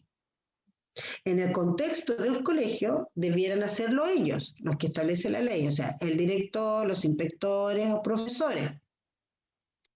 Sin embargo, puedes encontrarte en un establecimiento donde ni el director, ni el inspector, ni los profesores hagan nada frente a un caso de maltrato infantil o de vulneración de derechos. Si tú, por ejemplo, te enteras de algo, porque los niños generan vínculos, generan apego, confianza, y los niños cuando se sienten confiados comentan, tú inmediatamente, de acuerdo al reglamento interno que establece, qué pasos establece en tu colegio, tú tienes que activarlo. Por ejemplo, si dice, cualquier persona que sepa tiene que dirigirse al encargado de convivencia, entonces tú tienes que dirigirte al encargado de convivencia y decirle, ¿sabe qué? O ¿sabes qué? Yo recibí este y este y este y este relato. Y ahí tú das un paso al costado porque se activa los protocolos y se siguen los pasos correspondientes. ¿Ya? Ujú. Si no lo hacen en el colegio, entonces tocaría que tendría que hacerlo uno. Pero debiese hacerlo las personas que están establecidas en la ley y que están establecidas también en el reglamento interno, porque, por ejemplo, aquí dice directores, inspectores y profesores, y hay reglamentos internos en los que se incluye, por ejemplo, el encargo de convivencia escolar. ¿Ya? Ese es el 175. El 176, ¿qué nos dice? Usted se enteró de algo, tiene 24 horas para denunciar. Y ahí, cuando uno recibe relatos, a veces es complejo. Especialmente en ciertas situaciones. Por ejemplo, cuando es un abuso. Cuando tú recibes el relato, lo que los niños un poquito más grandecitos que te dicen, que por favor no hagas nada hasta que ellos lleguen a la casa y puedan manejar de alguna manera la situación. Cosa que tú no puedes hacer, no se lo puedes prometer, porque tú frente al relato de un niño se activa el protocolo. Los protocolos, por ejemplo, supongamos que en el protocolo del colegio diga que frente al relato de un abuso sexual, que puede habértelo hecho a ti un niño o una niña, quien lo recibe tiene que acercarse, por ejemplo, generalmente son las mismas figuras, encargado de convivencia, inspector, director o el profesor, ¿no es cierto? O un profesor, tú tienes 24 horas para hacerlo. O sea, decir, es que no sé si lo hago o no lo hago. Quintero es chico, nos conocemos. Todavía nos ubicamos todos. Y a veces son personas que uno ubica. Entonces que uno diga, no, y si les digo, tú no puedes hacer eso. Porque también vamos a ver, está la ley de confidencialidad. Tú no puedes hacerlo. Tú lo que tienes que hacer es, ¿qué dice el reglamento interno? Voy y lo digo, tengo 24 horas para hacerlo. Produce un cierto temor. Nosotros hemos hablado varias veces con asistentes o inspectores que es que no sé qué hacer. Bueno, ya hizo la denuncia, que es lo que correspondía, ahora el protocolo se activa y quienes tienen que seguir el transcurso el curso de esta causa, lo siguen.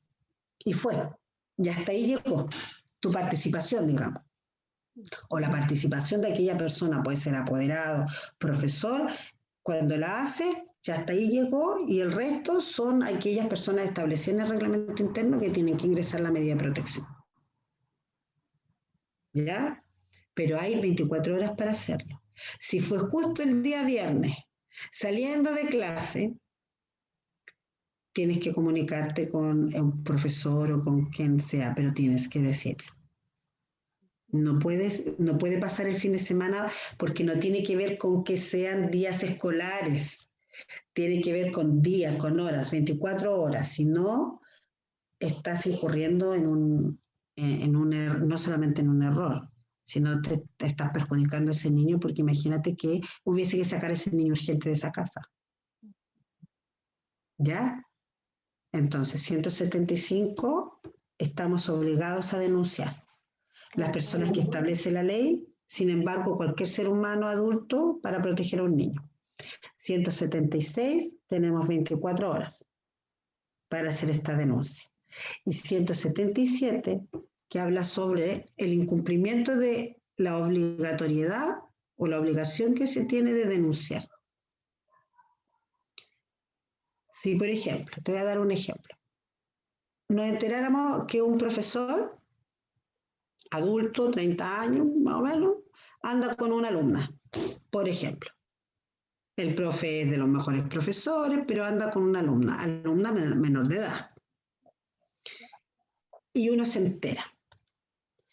Que debiera uno decir, ¿sabes qué? No le corresponde al colegio establecer si aquí hay abuso sexual, si no le corresponde al colegio establecer eso. Lo que le corresponde al colegio es seguir estos pasos. El tribunal dirá si hay qué grado de vulneración de derecho hay, qué grado de gravedad, si es que, por ejemplo, ellos tuvieron intimidad y qué grado de vulneración presenta ese niño o niña, ¿ya? Estoy hablando solamente de la parte legal, porque paralelamente viene lo que el colegio establezca en su reglamento interno cuando un funcionario, por ejemplo, comete una de estas faltas. Puede ser, por ejemplo, despido automático, retiro de sus funciones por un tiempo, no lo sé. Entonces, pero a nosotros no nos corresponde hacer la investigación para establecer si hay o no vulneración, si hubo o no abuso, si es estupro, no nos corresponde.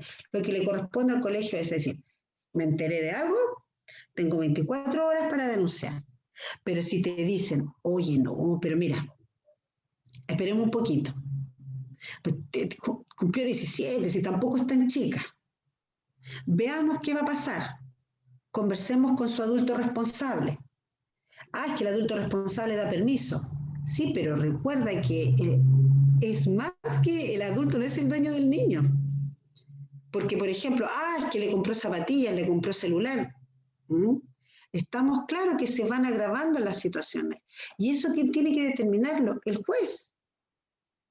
El colegio tiene que denunciar. Y si las personas dicen, no, esperemos un poco, no, porque esa persona, el director, inspector o quien tendría que denunciar, no lo hace, va a recibir una multa, puede recibir una multa, porque está obligado por ley a hacerlo. ¿Ya? Entonces, 175 hay que denunciar. 176 tenemos 24 horas. 177 estamos obligados a denunciar porque si no, nos van a multar. Sin contar que hay, evidentemente, una responsabilidad moral. Pero estamos hablando solo de lo legal hasta ahora. ¿Ya? Esos artículos, pero así hay que grabárselo porque puede ser que te toque en algún momento estar en un establecimiento que ni siquiera ellos tengan claro esto. O que hagan vista gorda, como se dice, a estas situaciones. Y aunque uno sea la pulga en el oído, todo adulto en esa comunidad está llamado a velar y a proteger los derechos de esos niños, porque ese niño no se puede cuidar solo. Si hay algún profesor, por ejemplo, que tuviste que golpeó a un niño, que lo humilló, no sé, pues lo tiene adelante con las manos así todo el rato porque se portó mal. Eso tú sabes que es maltrato. Y es un colega. ¿Y cómo lo hago? Porque la cuerda se corta por lo más débil y a veces uno es lo más débil. Es complejo. Por eso hay que generar figuras de apego, de un cierto apego, de confianza dentro de los colegios, con quien tú puedas ir y conversar y decirle, mira, esto pasa. Por ejemplo, debe ser el encargado de convivencia, principalmente el orientador, el inspector, idealmente, porque a veces de verdad el director a uno lo intimida, si es el jefe, pues. Uno lo entiende, si todos estamos en situaciones así, ¿ya? Y se puede entender. La ley de violencia escolar, la 20.536, nos habla el acoso escolar, y yo al menos personalmente siempre hablo de acoso porque es una palabra en español que uno está más familiarizado y puede darle todo un contexto al acoso. Cuando uno habla de bullying, uno más o menos supone lo que es. Pero cuando uno habla de acoso, tú tienes en tu mente, claro, es una persona que está constantemente dándole, molestándote. Ya, bueno, el acoso escolar no establece, por ejemplo, sanciones legales contra el par, ¿ya? Entre niños, desgraciadamente. Sin embargo, la ley sí sanciona situaciones que pasen en el contexto del acoso. Por ejemplo, si hay un niño que, vamos a hablar mayor de 14 años, ¿ya? Aplicando la ley de responsabilidad penal adolescente, golpea a otro niño y al golpearlo, lo filma, por ejemplo, lo apuñala, no sé, me voy a ir a extremos como para poder darte el ejemplo, ese niño puede recibir sanciones, pero por haber acuchillado, por haber golpeado, no por acosar permanentemente al niño, al compañero. ¿Ya? ¿Qué es lo que sí tendría sanción? Son todas aquellas acciones que para realizar este acoso el chico realiza, porque estamos atrasados en la ley. Y esas son las cosas que uno podría denunciar. Por ejemplo, que, no sé, abusó del niño, abusó del compañero, tuvo conductas, por ejemplo, inadecuadas con el compañero en el baño.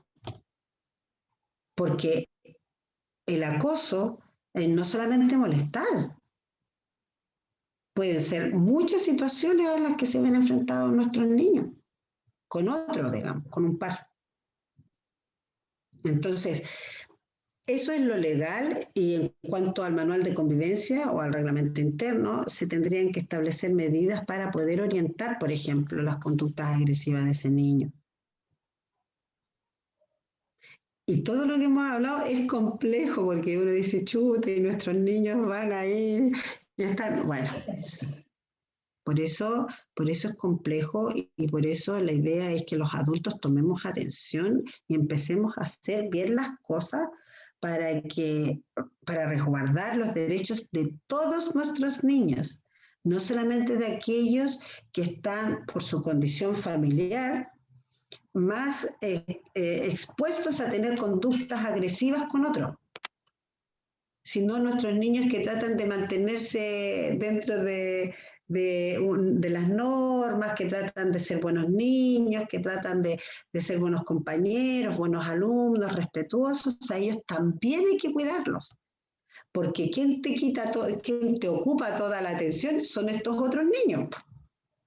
Pero resulta que estos niños también tienen sus problemáticas, ¿no es cierto?, propias de la edad o propias también de la construcción de su identidad, que a veces a algunos se les hace más difícil, ¿no es cierto? Y ese proceso se les hace doloroso, se les dificulta y toman decisiones que no son las adecuadas, como iniciar el consumo de drogas, autolesionarse, no sé, mantener, por ejemplo, relaciones de amistad o afectivas que son dañinas para ellos.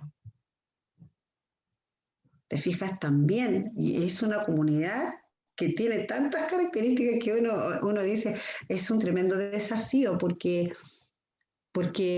tenemos que estar atentos, informarnos permanentemente y estar atentos permanentemente, porque lo que se le escapa a uno, el otro lo ve.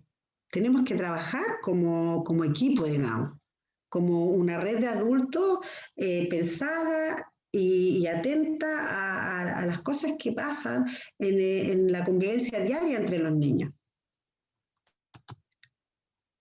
Y está el artículo 16, ¿no es cierto?, que dice que revestirá especial gravedad, estamos todavía dentro de la ley, ¿no es cierto?, de violencia, cualquier tipo de violencia física o psicológica cometida por cualquier medio en contra del estudiante, o sea, los medios tecnológicos. Se usa mucho el funar al compañero, el sacarle fotos que se llaman vendías, porque, me sacó una vendía. Esas fotos que cuando tú, por ejemplo, no sé, justo te metiste el dedo a la nariz, justo te rascas, esas poses que no son las adecuadas, pero que nos pasan a todos y que alguien, pum, te sacó la foto. Entonces dice, le saqué una vendida. ¿Por qué? Porque esas tienen el poder de subirla y ridiculizarte. ¿Ya? Es el término que usan. Te sacaron una vendida. Entonces es complejo porque le sacan a los profes también. Le sacan a cualquiera. Y ahí que tenemos que trabajar el respeto, porque insisto, sus derechos se los resguardamos, pero tenemos que inculcarle el respeto al cumplimiento de las normas, el respeto. Y eso se nos está yendo. Y por ejemplo, existen juegos que hacen los chiquillos. Uno de esos, y que es muy común, y que con niños chiquititos, que estábamos hablando, no sé, cuarto, quinto básico, que es el sexting.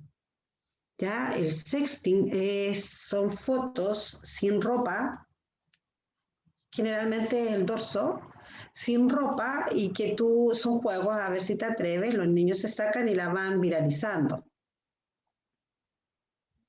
Y ahí respeto a la intimidad, respeto al cuerpo, respeto a la vida privada del otro, respeto. O sea, si yo recibo una foto, yo no la comparto, porque yo respeto, no importa si esa persona se la sacó, yo respeto. Por eso el respeto es fundamental, el respeto y la empatía, porque a través de la empatía yo puedo conmoverme con lo que el otro puede estar sintiendo, puede sentir si yo comparto la foto.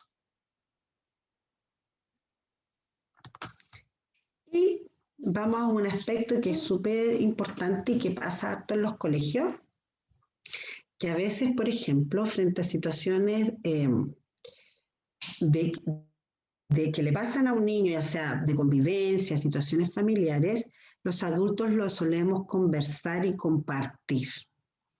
¿Ya? Por ejemplo, hoy no, si el día el niño del cuarto básico, olvídate, no, si debe ser porque su mamá se separó, no, si el niño viene en furgón, si la tía del furgón me dijo que y uno empieza a compartir con otros la vida y los detalles de la vida de otra persona, que en este caso es un niño, sin ningún resguardo.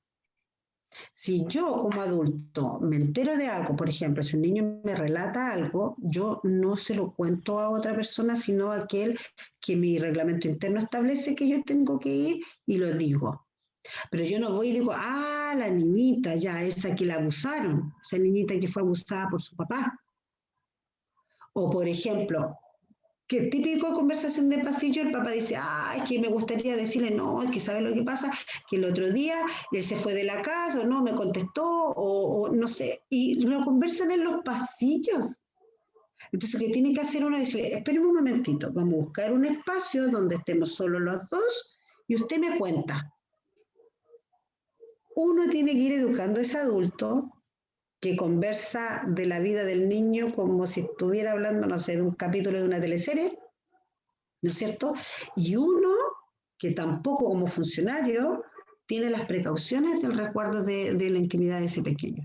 Si no lo hacen sus padres, lo hacen si no lo hacen sus padres, lo hacen los otros adultos que tenemos que resguardar ese derecho.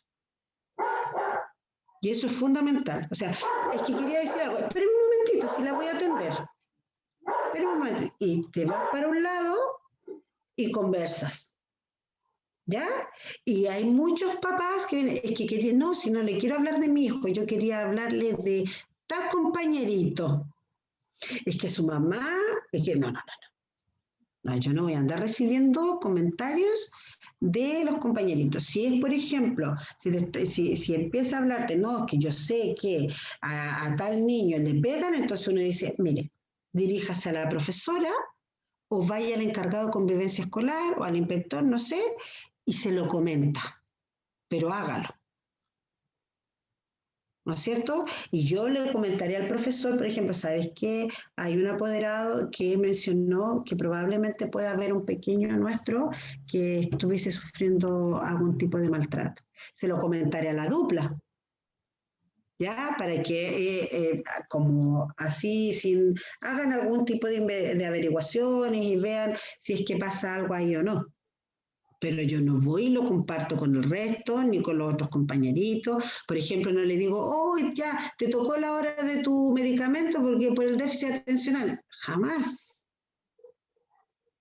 ¿Ya? Y son cosas que a veces uno, hoy llegó tu mamá, o hoy, ¿a qué hora era la pastilla? Son cosas que a veces a uno se le pueden salir si uno lo entiende, pero esas cosas no, porque son aspectos privados. A veces a nosotros nos ha costado, cuando son casos, por ejemplo, principalmente de abuso, poder conversar con los profesores para explicarles que, por ejemplo, hay niñas que toman una actitud muy agresiva con los profesores varones. Entonces, ¿qué tiene que uno hacer? Es decir, ¿sabes qué? Hay situaciones complejas por las que ha pasado y ella tiene una especial sensibilidad frente a toda figura masculina. Entonces, existiría la posibilidad a lo mejor de que frente a algún momento en el que ella entra como en crisis, que fue un caso que nos pasó, tú pudieses llamar, por ejemplo, a la inspectora o puedas llamarnos a alguno de nosotros para que nosotras vengamos y hablemos con ella, porque no iba a haber caso de que este varón, profesor, pudiese cooperar en su contención porque era varón y para ella nada. Pero yo, o sea, nosotros como dupla no podíamos decir, mira, es que sabes qué, fue abusada 3 veces, entonces como que está colapsada, no se puede, porque es su vida privada y ahí resguarda la confidencialidad. ¿Y quienes resguardan que esto pase? Bueno, la Constitución, que está tan famosa últimamente, pero la Constitución en su artículo 19, número 4, dice el respeto y la protección a la vida privada y a la honra. ¿Ya? Primero, y como no hay nada superior a la Constitución, de ahí emana, por ejemplo, la Ley de Protección de la Vida Privada, que en su artículo 2 dice que la comunicación o transmisión de datos, dar a conocer cualquier forma de datos de carácter personal, tiene que ser, primero, tú pides el consentimiento también de los padres, porque a veces sí, por ejemplo, puede ser que haya un padre o una madre que dice si estamos complicados y necesitamos, por ejemplo, algún tipo de apoyo económico, porque nos sale muy caro un medicamento, no sé, o el tratamiento, entonces se hace una campaña en beneficio de, y a veces se menciona junto digamos, con el niño que diga, sí, no me molesta que digas que, por ejemplo, no sé, necesito dinero para hacerme una transfusión, no sé, porque tengo que dializarme o qué sé yo. Y uno lo dice. Si no, uno dice, se hace una campaña económica a beneficio de un alumno. Y uno no comenta más. ¿Sí? En el artículo 2G dice que los datos personales que se refieren a las características físicas o morales de una persona, ¿no es cierto? En el fondo todo tiene que ver con, si yo como colegio recibo una información, por ejemplo, llegan cuando tú ingresas una medida de protección, que la ingresa al colegio, el tribunal te solicita a ti para que tú vayas al juicio, ¿ya? Como requirente. Entonces, en ese sentido, te llega la información que es lo que se habló en los juicios, a dónde se deriva el niño, por ejemplo, algún programa de la red, como el PPF, que es para habilidades parentales, y te va a decir todo un montón de información. Esa información que le llega a uno, que la manda el tribunal, es confidencial. Si yo entrevisto, por ejemplo, a una mamá y la mamá me cuenta detalles, es confidencial. Yo le podría decir al profesor, ¿sabes qué? Está pasando por una situación bien compleja, necesita un poquito de apoyo o a lo mejor se va a ausentar algunos días.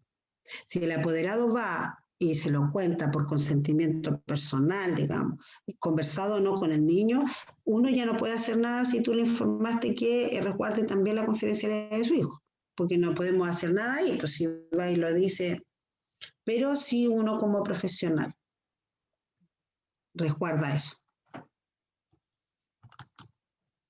¿Ya? Entonces, harta información. Hasta ahora, ¿alguna opinión? ¿Algo que quieras preguntar? No, solo qué significa PI, parece que me dijo unas siglas, ¿o no? ¿Cómo? ¿Cuál? Hay unas PI, si no me equivoco, que era una sigla. PI, el Proyecto Educativo Institucional. Ya. Puedes, por ejemplo, buscar por internet y revisarlo. Está el del Colegio Oriones, lo puedes revisar y decir, ya, y te vas a ir dando cuenta que le va dando la personalidad que tiene el colegio. Ya. Esta semana hay 3 foros. Mi modalidad es, todos los días hay una pregunta. ¿Ya?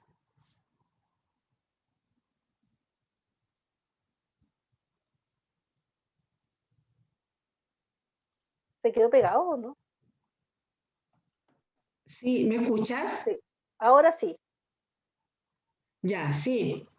Se me pega el internet. Y eso que tengo BTR. Pero bueno. Ya. Hay 3 preguntas en el foro. Ya. El foro está en la plataforma. Hay una pregunta, entonces la idea es que tú leas yo doy harta lectura, sí. Leas las lecturas de la semana y de ahí mismo sacas las respuestas. Ya. ¿Ya? Entonces, hoy no hay pregunta porque hoy fue la clase, pero mañana sí, y tienes hasta las 11, por ejemplo, hasta las 11 del martes, hasta las 11 del miércoles para ir subiendo la respuesta. Ah, ya. Y la cosa para leer está ahí mismo. Está en la Sí, misma plataforma. Ah, perfecto. sí, las descargas y las puedes leer. Ya. ¿Ya? Yo voy a subir este Power porque yo puse los links de las leyes, porque son muy grandes, son muy pesadas para poder subirlas y porque son ciertos artículos los que a uno más que nada le interesan, Claro. no leer toda la ley, ¿ya? Pero para que tú te puedas ir guiando.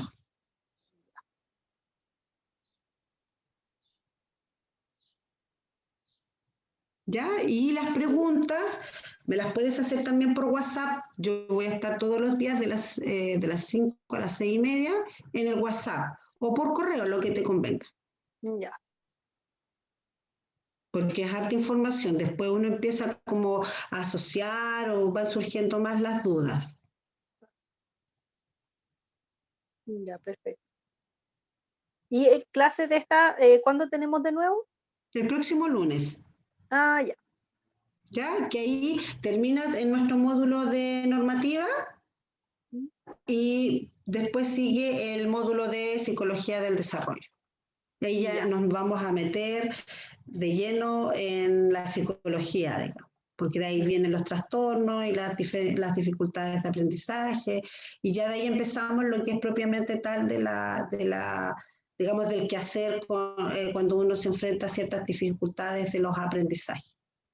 Mm. Ya. Entonces, recuerda que me puedes hacer todas las preguntas que tú quieras vía WhatsApp o por correo, y que si te quedan dudas de la semana que no pudiésemos resolver, digamos, en estos días, las conversamos el próximo lunes. Ya, perfecto. ¿Ya? Ya, pues. Un gusto conocerte, espero que estés tan entusiasmada como uno cuando aprende estas cosas, que si bien es cierto, uno a veces dice, oh, tanto sí, pero cuando uno entiende que esto es una comunidad, la comunidad tiene que tener ciertas normas de convivencia legal en este sentido, así como después cuando veamos de convivencia en el aprender a vivir juntos, como relacionar. Pero esto es todo el marco legal que nos regula como comunidad. ¿Ya? Y especialmente 175, 76 y 77 son fundamentales en el quehacer. Estaríamos entonces, Ya, pues, súper. para que vayas a descansar también, porque es cansador. Voy a repasar un poco. Ya. Cualquier cosa nos comunicamos entonces. Un Ya, gusto pues. conocerte, Elizabeth. Gracias, igual. Nos Que esté vemos, bien. cuídate. Chao. Chao. Igual, chao.